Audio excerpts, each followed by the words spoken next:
Hello everyone and welcome. I am Faiza Rahimi and I would like to give a short presentation on my digital poster with the title Self-Grounded Bowtie Antennas Placed Perpendicular to B0 in a Helmet RF Applicator Improve B1 plus Uniformity for Brain MRI at 7 Tesla.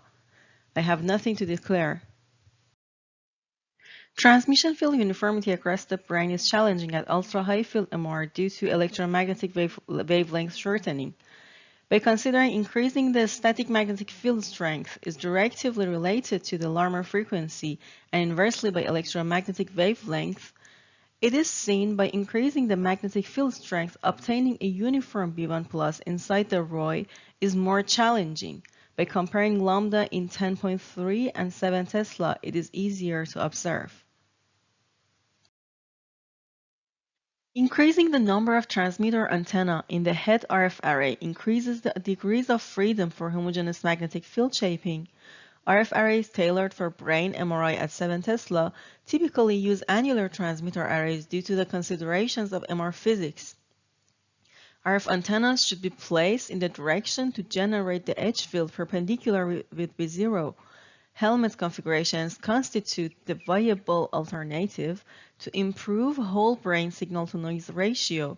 This approach only works if the transmitter elements placed perpendicular to B0 generate the perpendicular B1+. In this work, two RF array configurations, both with 10 channels, are compared. A 10-channel transmitter array using a symmetrical annular arrangement and a helmet configuration as it is shown, each assembled from the 10 broadband self-grounded bowtie antenna building blocks. 3 different B1 plus shimming methods with the objective of increasing the uniformity of B1 plus was applied.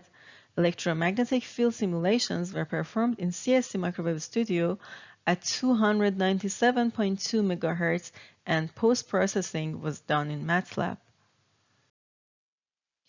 Self-grounded bowtie antennas can be arranged in different ways around the head.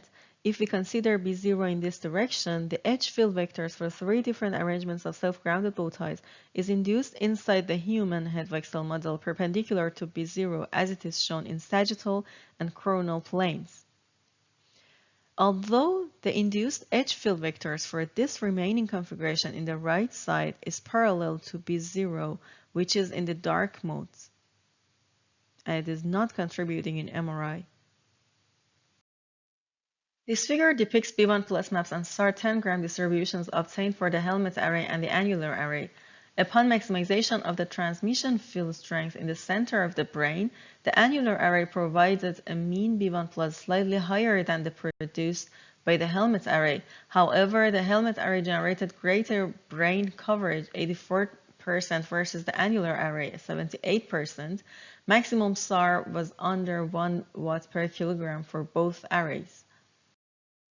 Static transmission field shimming in order to maximize mean B1 plus across the brain provided a mean B1 for the helmet array lower than B1 plus for the annular array.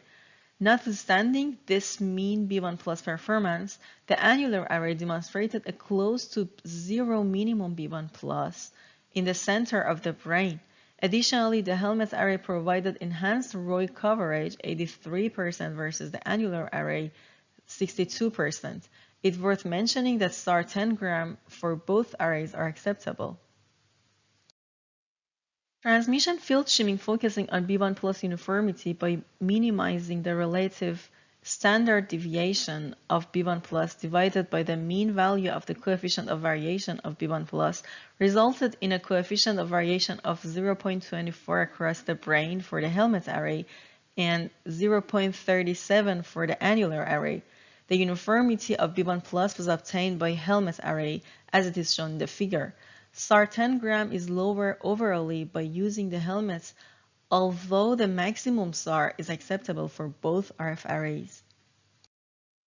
Transmission field uniformity across the brain is challenging at ultra-high field MR due to wavelength shortening. The helmet's RF array takes advantage of rearrangement of antennas by placing 2 broadband self-grounded bowties elements on top of the head and positioned perpendicular to B0 with the long axis being aligned along the anterior-posterior direction. Our findings demonstrate that the helmet RF array enhanced B1 plus coverage and B1 plus uniformity across the brain compared to conventional annular arrays. To conclude, our results provide a springboard for the implementation and application of a helmet array driven by broadband self-grounded bowtie at 7 Tesla, 10.5 Tesla, and 14 Tesla.